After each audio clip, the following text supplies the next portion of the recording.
অসভ্য পুরুষ। উজান নিজের ঠোঁটের কোণে এক চিলতে শয়তানি হাসি ঝুলিয়ে দিয়ে আরো কাছে এগিয়ে এলো। তারপর চোখ টিপে বলে উঠল, তাহলে হাজারখানেক চুমু দিয়ে সভ্য পুরুষ বানিয়ে ফেলো। উজানের মুখে প্রকাশ্য এমন দাবি শোনা মাত্রই মৌ রাগে গজগজ করে উঠল। এমন অদ্ভুত বেহায়া পুরুষ সে নিজের জীবনে দুটো দেখেনি। সে উজানের সাথে আরেকটা কথাও বাড়ালো না, উল্টো দিকে ঘুরে ধরফর করে নিজের মুখটা ফিরিয়ে রাখলো। মনে মনে শক্ত প্রতিজ্ঞা করলো, এই পাষাণ লোকটার সাথে সে আর একটা কথাও বলবে না। উজান বার কয়েক তার দিকে তাকালো, একটু মানানোর চেষ্টা করলো, তবুও মৌ নিজের গাল দুটো বেলুনের মতো ফুলিয়েই রাখলো। রুমের মেইন দরজা লক থাকায় সে রুম থেকে বের হতে পারলো না, তাই হনহন করে ব্যালকনির দিকে চলে গেল। ও যেন একগুয়ের মতো তার পিছু পিছু ব্যালকনিতে গিয়ে দাঁড়ালো, কিন্তু মৌ জেদ ধরে আকাশের দিকে তাকিয়ে রইল। উজানের সাথে একটা কথাও বলল না। উজান এবার কিছুটা কাতর গলায় বলল, এই পিচ্ছি বউ, একটু কথা বলো না প্লিজ। তিনটে দিন ধরে নিজের মনে অভিমান জমিয়ে একটাও কথা বলোনি, এখনো ওভাবে মুখ ফিরিয়ে থাকবে?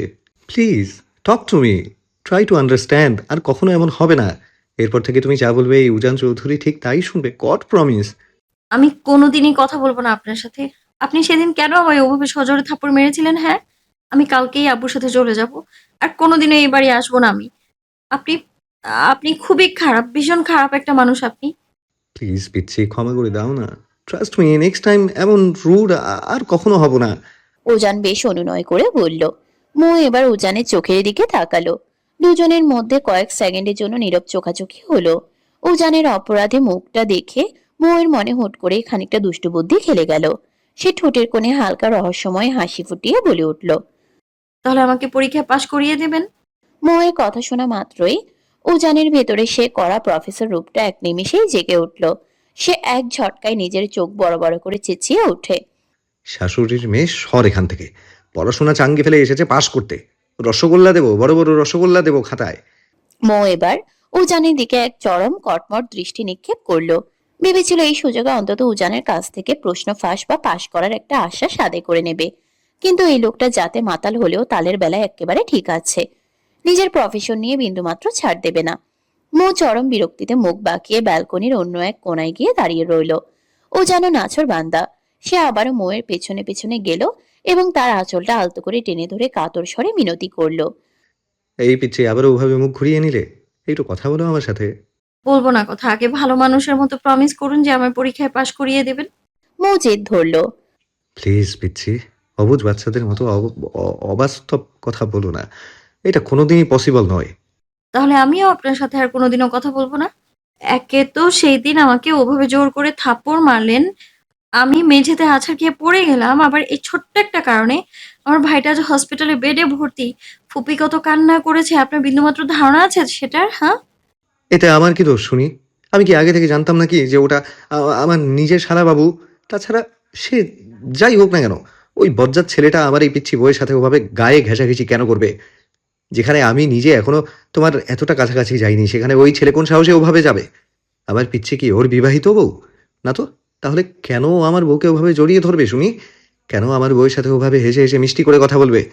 ওই বেয়াদব ছেলে কেন আমার বউকে চকোলেট গিফট করবে? হ্যাঁ, আমার কি টাকা পয়সা নেই? আমি নিজে রোজগার করতে পারি পারি না? কোনটা? আবার আমারই সামনে আমার নিজের বউয়ের কাঁধে ওভাবে হাত দেয়? কোন সাহসে বলো আমায়? উজানের মুখ থেকে অনর্গল আমার বউ, আমার পিচ্ছি শব্দগুলো শুনতে শুনতে মৌ হুট করেই প্রশ্ন ছুড়ে দিল। সে সোজা উজানের চোখের দিকে তাকিয়ে ধীরস্থির কণ্ঠে বলল, এত যে বউ বউ করছেন, মন থেকে বউ মানেন আমায়? প্রশ্নটা শোনা মাত্রই উজান নিজের চোখ দুটো বড় বড় করে মৌয়ের দিকে তাকালো। সে দেখলো মৌ নিজের ঘাড়টা কিছুটা কাত করে এক বুক আশা আর আকুতি নিয়ে তার চোখের দিকে এক দৃষ্টি তাকিয়ে আছে। উজান তার সেই গভীর ও তৃষ্ণার্ত দৃষ্টি দেখে এক পলকে বুঝতে পারলো মৌ এই মুহূর্তে তার মুখ থেকে ঠিক কোন কথাটা শোনার জন্য অধীর আগ্রহে অপেক্ষা করছে। সে শুনতে চায় তাসফিয়া মৌ শুধুমাত্র উজান চৌধুরীর একমাত্র অর্ধাঙ্গিনী, তার ওয়াইফ। কিন্তু উজান চৌধুরী তো সহজে গলে যাওয়ার মতো নরম ধাতু দিয়ে করা নয়। সে মৌয়ের ওই কাতর ও আশাবাদী দৃষ্টি দেখে নিজের ঠোঁট দুটো কামড়ে ধরে ভেতরের হাসিটা চেপে রাখলো। তারপর সোজা সাপটা গম্ভীর গলায় উত্তর দিল, সরি মিসেস চৌধুরী, আপনাকে আমি মন থেকে আদৌ বউ বলে মানি না। উজানের এই নির্মম বাক্যটি শোনা মাত্রই মোয়ের পুরো মুখখানা 1 সেকেন্ডের মধ্যে ফুসকুড়ি দেওয়া বেলুনের মতো চুপসে গেল। সে কত বড় আশা নিয়ে এই পাথরটার মুখ থেকে নিজের অধিকারের কথা শুনতে চেয়েছিল, কিন্তু এই অহংকারী লোকটা তার সেই ছোট্ট আশাটা কোনোভাবেই পূরণ হতে দিল না। মো এবার পুরোপুরি নিস্তব্ধ হয়ে গেল। কেন এই লোকটা একটাবার ছোট করে বলতে পারে না তাসফিয়া মো শুধু উজান চৌধুরীর ওয়াইফ? এই সামান্য একটুখানি স্বীকারোক্তি দিলে কি তার পুরুষালী অহংকারে খুব বড় কোনো ক্ষতি হয়ে যেত? না তো। তাহলে কেন বলল না? এই চরম অবহেলা আর উপেক্ষায় মোয়ের ভেতরের পুরো মনটা এক নিমিষে কালবৈশাখী মেঘের মতো কালো হয়ে গেল। সে অত্যন্ত অভিমানী ও ভাঙা স্বরে প্রতিধ্বনিত করল। তাহলে সকলের সামনে কথায় কথায় আমাকে এত বউ বউ বলে কেন ডাকেন?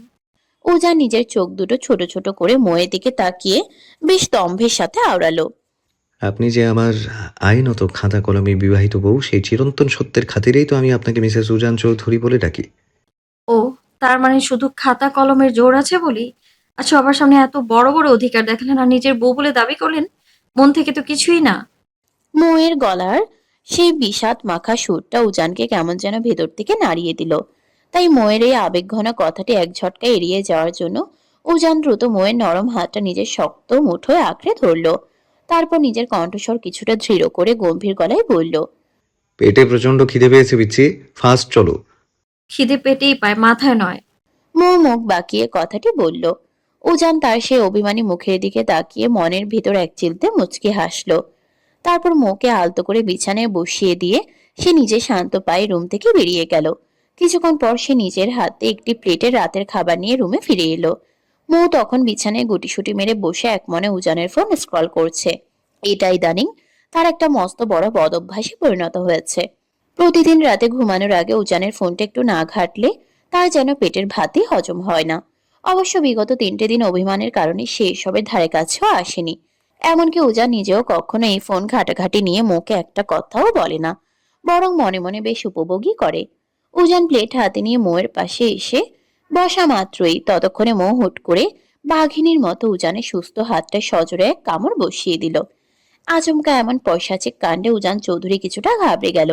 এই পুচকে মেয়েটা কখন যে কি অদ্ভুত কাণ্ড করে বসে তা বোঝা সাধারণ মানুষের ক্ষমতার বাইরে। উজান নিজের চোখ দুটো বড় বড় করে শুধালো। পিচ্ছি, তুমি আমার হাতে ওভাবে কামড় দিলে কেন? মৌ এবার কাদো কাদো ফেস করে ফোনের স্ক্রিনটা উজানের চোখের সামনে ধরে বলল, আপনাকে শিরিন আর ললিতা ডাইনি কেন এই মাঝরাতে ফোন করছে শুনি? আবার ইনবক্সে কতগুলো মেসেজও পাঠিয়েছে। আপনি কি তলে তলে ডাবল টেম্পো চালাচ্ছেন নাকি, হ্যাঁ? আপনার একটুও লজ্জা করে না ঘরে এমন সুন্দরী বউ থাকতে বাইরের অন্য মেয়েদের দিকে ওভাবে নজর দিতে? এত সুন্দর কিউট আর ইনোসেন্ট একটা মেয়ে, বাচ্চা মেয়েকে এইভাবে মনে কষ্ট দিতে আপনাকে একটু বাদলো না?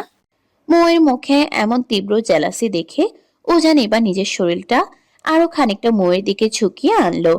দুজনের তপ্ত শ্বাস প্রশ্বাস এক পর্যায়ে এক হয়ে মিশে যাচ্ছিল।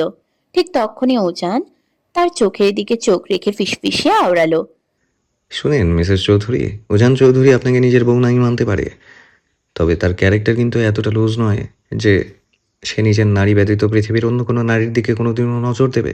Just mind it. উজানের মুখে পার্সোনাল প্রপার্টি শুনে মৌ বেশ কিছুক্ষণ ফ্যালফ্যাল করে বোকার মতো তাকিয়ে রইল। উজানের কথার গুঁড়ো অর্থ বোঝার আগে উজান তড়িঘড়ি করে বলে উঠল, পিচ্ছি, প্লিজ ফোকাস অন মি। পেটে প্রচণ্ড খিদে পেয়েছে, তাড়াতাড়ি একটু খাইয়ে দাও, নয়তো খিদের জন্য মরেই যাব। এই দেখো আমার পেটের অবস্থা। এই বলে উজান নিজের গায়ের শার্টটা নিচ থেকে খানিকটা উঁচুতে তুলতেই মৌ এক নিমিষে 2 হাতে চোখ ঢেকে চেঁচিয়ে উঠল, ছি ছি, এভাবে নিজের শরীর উন্মুক্ত কেন করছেন? লাজ লজ্জা কি সব ধুয়ে মুছে খেয়ে ফেলেছেন, হ্যাঁ?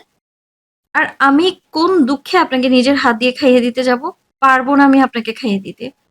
আরে আগেই তো বলেছি, লাজ লজ্জা নামের কোনো ওয়ার্ড আমার ডিকশনারিতে নেই। আর তোমাকে দুঃখে খাইয়ে দিতে হবে কেন? একটু সুখেই খাইয়ে দাও প্লিজ। পেটের ভেতর ইঁদুরেরা অলরেডি অলিম্পিক রেস শুরু করে দিয়েছে। উজান বেশ মিনতি করল।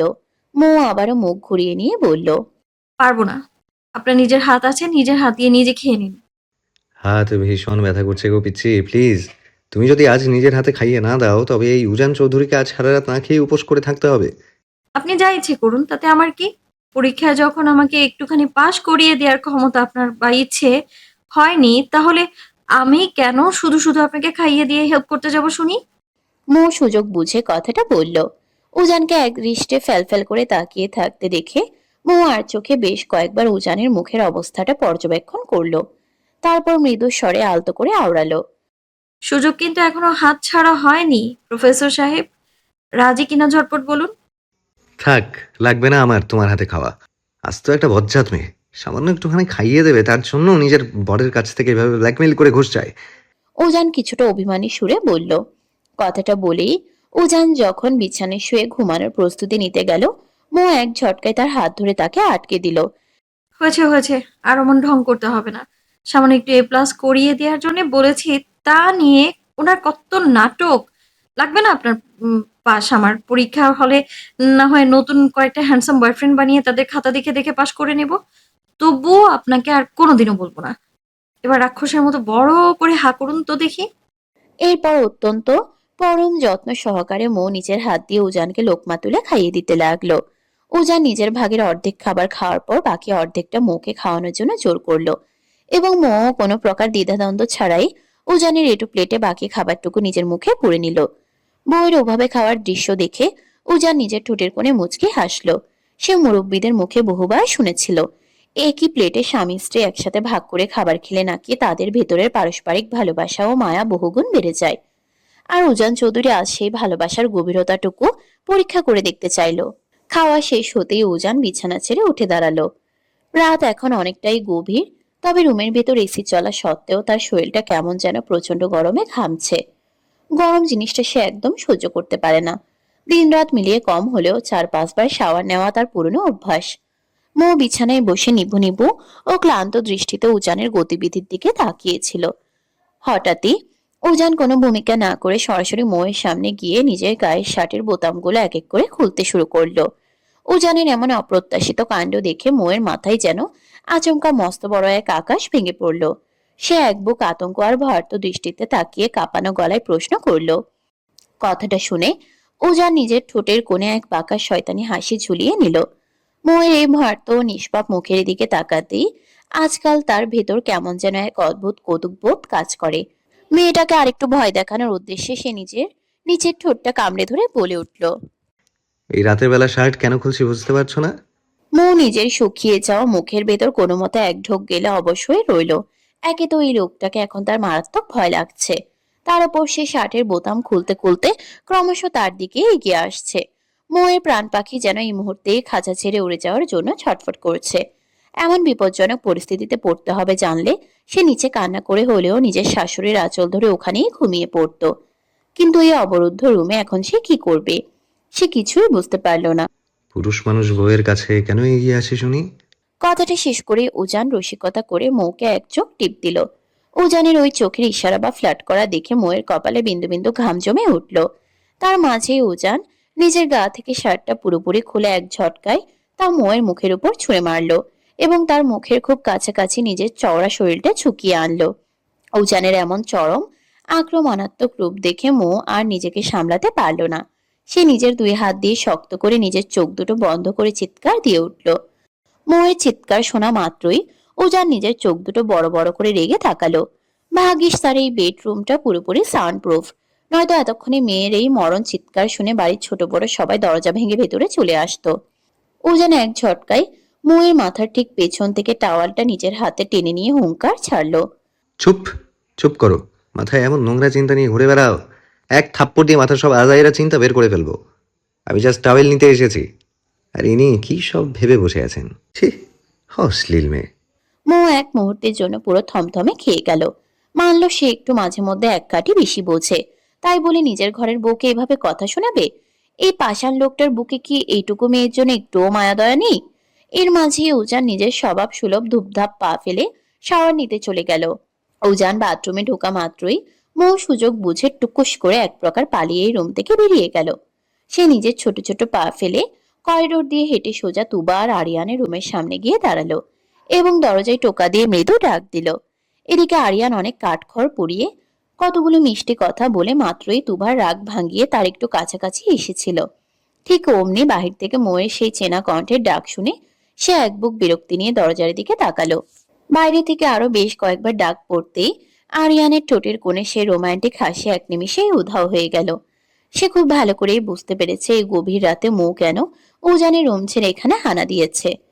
আরিয়ানের এমন চরম অসহায় ও কাচুমাচু মুখ দেখে তুবা নিজের হাসি আর ধরে রাখতে পারল না। সে নিজেকে আরিয়ানের শক্ত বাহুর বাঁধন থেকে মুক্ত করে হাসতে হাসতে বলল, যাও যাও, দরজাটা খুলে দাও গিয়ে।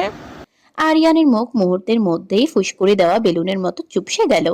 সে চরম ক্ষোভে আওড়ায়, তুমি এটা বলতে পারলে জান, আমি কত কষ্ট করে বউটাকে অভিমান ভাঙিয়ে মাত্র এইটুকুই কাছে এসেছি। অমনি উজানের ওই পুচকে বউ আমাদের প্রেমের মাঝে কাবাব মেয়ে হাড্ডি হতে চলে এলো। আমি কোনো জন্মেও দরজা খুলবো না। আমি আজ এই রাতে আমার বউ একদম নিজের করে নিজের কাছে পেতে চাই, ব্যাস। ইস, ওনার শখ কত। যাও, বেশি কথা না বাড়িয়ে দরজাটা খুলো দেখে। পারবো না আমি দরজা খুলতে। নিজের জ্যান্ত জামাইকে রুমে রেখে এখানে আমার পার্সোনাল লাইফে বেগার দিতে এসেছে। কতদিন পর আজ বউ নিজের করে গাছে পাচ্ছি বলে কথা। লজ্জা শরমের মাথা খেয়েছো? হ্যাঁ, যা বাবা, নিজের বউয়ের কাছে আবার কিসের লজ্জা। মেজাজটা একদম চুপ করে বিছানায় বসে থাকো। বউ একটু পরে ভিতর থেকে কোনো সাড়া না পেলে এমনিতেই চলে যাবে, আর চলে গেলেই আমি আর আমার বউ আবার। আরিয়ানের মুখের বাকি কথা শেষ হওয়ার আগেই তুবা বিছানা থেকে নেমে দরজার দিকে হাঁটতে শুরু করলো।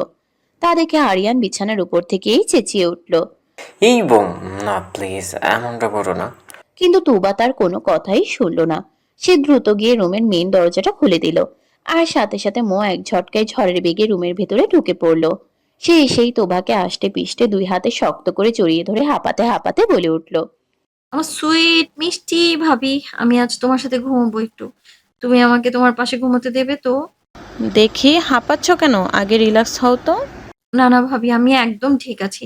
তুমি প্লিজ ভাইয়াকে এই মুহূর্তে রুম থেকে বেরিয়ে অন্য কোথাও যেতে বলো না প্লিজ। আমি আজ রাতে তোমার সাথে ঘুমাবো। মোয়ের কথা শোনা মাত্রই ও পাশ থেকে আরিয়ান এক মরণ চিৎকার দিয়ে উঠল, অসম্ভব, আমি আমার নিজের বউকে ছাড়া এই একা রাতে অন্য কোথাও থাকতে পারবো না। মোয়ের কথা শোনা মাত্রই ওপাশ থেকে আরিয়ান এক মরণ চিৎকার দিয়ে উঠল। মো এবার নিজের আর চোখে আরিয়ানের দিকে একবার তাকালো, তারপর নিজের ভেতরে সমস্ত রাগ উগরে দিয়ে হনহন করে আরিয়ানের সামনে গিয়ে সোজা দাঁড়িয়ে গেল, কোনো কিছুর তোয়াক্কা না করে। এক ঝটকায় আরিয়ানের দুই পা শক্ত করে ধরে এমন এক টান দিল যে আরিয়ান মুহূর্তের মধ্যে ধপাস করে মেঝের উপর চিটপটাং হয়ে আছাড় খেয়ে পড়ে গেল। আরিয়ান মেঝের শক্ত আঘাতে ব্যথায় কুকড়ে উঠল, কিন্তু মোয়ের তাতে বিন্দুমাত্র দয়া হলো না। সে আরিয়ানকে মেঝের উপর দিয়েই টানতে টানতে কোনো মতে রুমের বাইরে বের করে দিল এবং ভেতর থেকে তুবাকে মেন দরজাটা আটকে দিতে বলল। তুবাও মোয়ের এমন কাণ্ড দেখে হাসতে হাসতে দরজার লকটা আটকে দিল।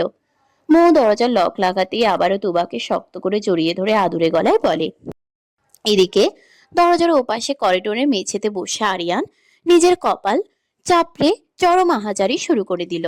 মৌ, বোন আমার প্লিজ, আজকের রাতে অন্তত অন্য কোথাও গিয়ে ঘুমা রে বোন। আমি তোর ভাবিকে ছাড়া রাতে একা কিভাবে ঘুমাবো বল।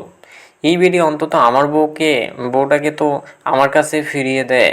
কিন্তু রুমের ভেতর থেকে আর কোনো রেসপন্স বা সাড়া এলো না। আরিয়ানের মনে যত শখ ছিল তা এক নিমিষেই ধূলিসাৎ হয়ে গেল। এদিকে উজান শাওয়ার শেষ করে টাওয়াল দিয়ে চুল মুছতে মুছতে রুমে এসে দেখে বিছানা একদম ফাঁকা, মৌ রুমে নেই। সে মুহূর্তের মধ্যেই বুঝে ফেললো তার সে অবাধ্য পুচকে পাখিটা আবার সুযোগ বুঝে খাঁচা কেটে পালিয়েছে। কথাটা ভাবতেই তার মেজাজটা একেবারে সপ্তমে চড়ে গেল। সে ক্যাবিনেট থেকে দ্রুত একটি টি শার্ট বের করে কোনো রকমে গায়ে জড়িয়ে এক বুক রাগ নিয়ে নিজের কক্ষ ত্যাগ করলো। করিডোর দিয়ে যাওয়ার সময় সে দূর থেকেই দেখতে পেল আরিয়ান নিজের রুমের বন্ধ দরজার সামনে হাঁটু গেড়ে অত্যন্ত করুণ মুখে বসে আছে। উজান তার সেই দশা দেখে ধীর পায়ে এগিয়ে গেল, তারপর ঠোঁটের কোণে তাচ্ছিলের হাসি ফুটিয়ে উপহাসের সুরে আওড়ালো, ভাইয়া, ভাবি বুঝি আজ রাতে মাঝরাতে লাথি মেরে তোমাকে রুম থেকে বের করে দিয়েছে?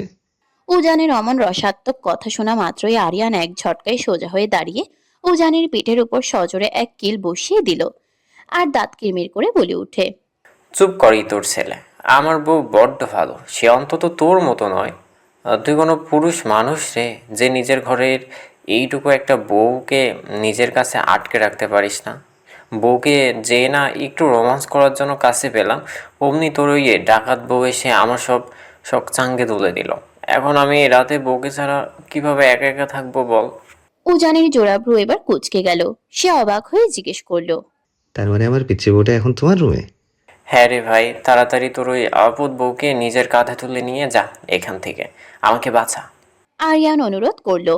উজান মুহূর্তেই নিজের ঠোঁটের কোণে এক বাঁকা শয়তানি হাসি ফুটিয়ে তুলল। সে খুব ভালো করেই বুঝতে পারলো যে আরিয়ান এখন মস্ত বড় এক বিপাকে পড়েছে।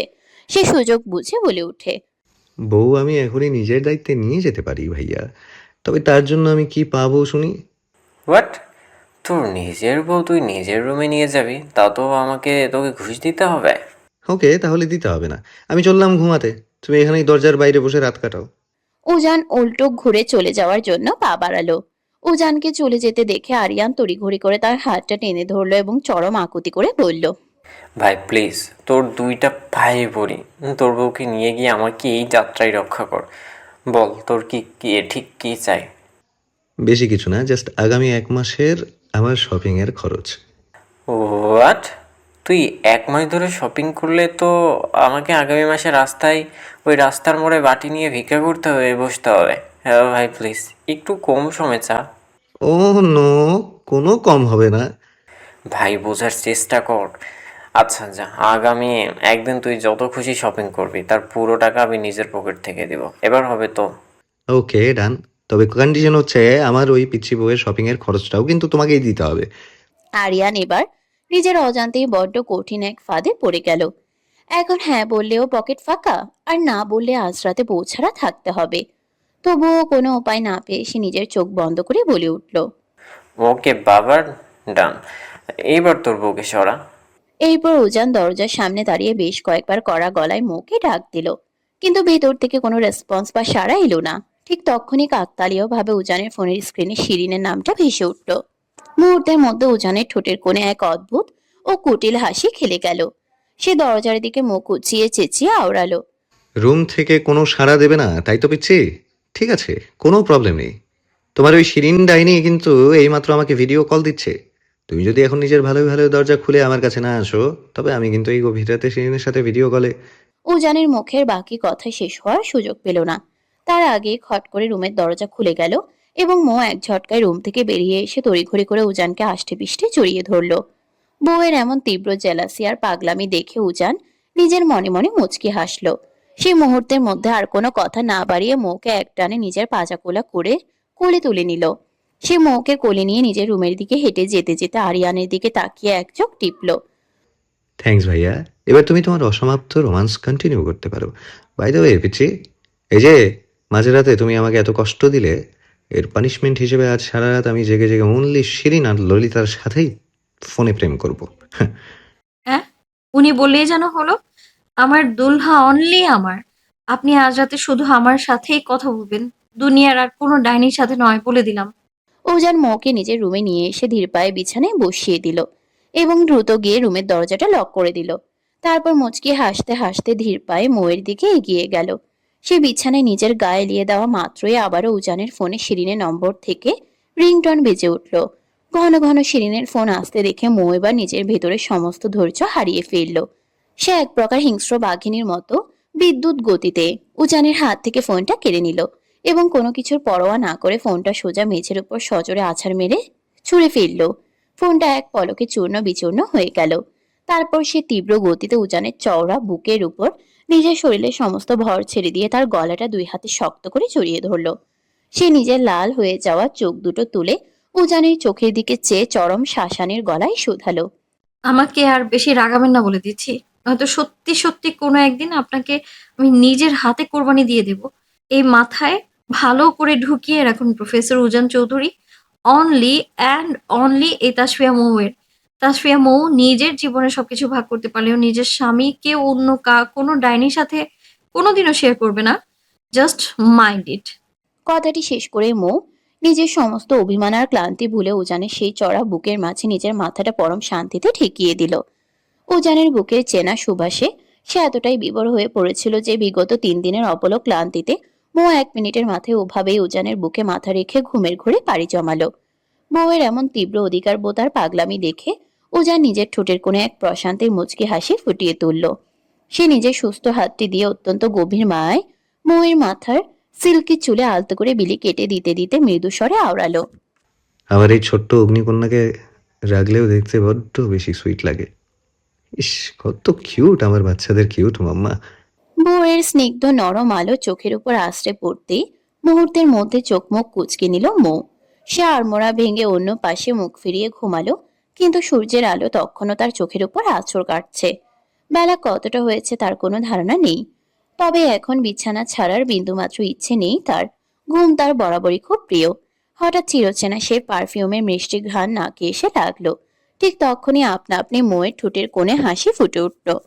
তার ঠোঁটের এই মিষ্টি হাসি দেখে উজান নিজেও হাসলো। মেয়েটা তার উপস্থিতি আগে থেকেই টের পায়, হয়তো একেই বলে ভালোবাসা। উজান ধীরে ধীরে মোয়ের কানের লতিতে হালকা ঠোঁট ছুঁয়ে দিল। সঙ্গে সঙ্গে মোয়ের শরীরে এক অদ্ভুত শিহরণ বয়ে গেল। সেই অনুভূতি ভিন্ন, বড্ড অদ্ভুত। সে চোখ বন্ধ করেই রইল। ঠিক তখনই কানের কাছে ভেসে এলো সেই পরিচিত ভারী কণ্ঠস্বর। মিসেস উজান চৌধুরী, প্লিজ ওঠেন না এবার। আপনার অপেক্ষায় কেউ একজন না খেয়ে খেয়ে বসে আছে। সঙ্গে সঙ্গে মৌ তড়িঘড়ি করে উঠে বসলো। আর বসার সময়ই উজানের মাথার সঙ্গে তার কপালে জোরে টোকা লাগলো। ব্যথায় কুকড়ে উঠল মৌ। ঠোঁট ফুলিয়ে উজানের দিকে তাকিয়ে কাঁদো কাঁদো গলায় বলল। ব্যথা দিলেন কেন? আমার বুঝি কষ্ট হয় না? তার এমন ইনোসেন্ট মুখের ভঙ্গি দেখে উজান এবার শব্দ করে হাসলো। মেয়েটার এমন চাহনি, এমন মুগ্ধময় কথা আর পাগলামি তাকে বরাবরই ঘায়েল করে। মেয়েটার দিন দিন তার অভ্যাসে পরিণত হচ্ছে। এই অভ্যাস কি আদৌ কোনোদিন থামবে? এর উত্তর জানা নেই উজানের। শুধু জানে এই মেয়েটাকে তার বড্ড প্রয়োজন।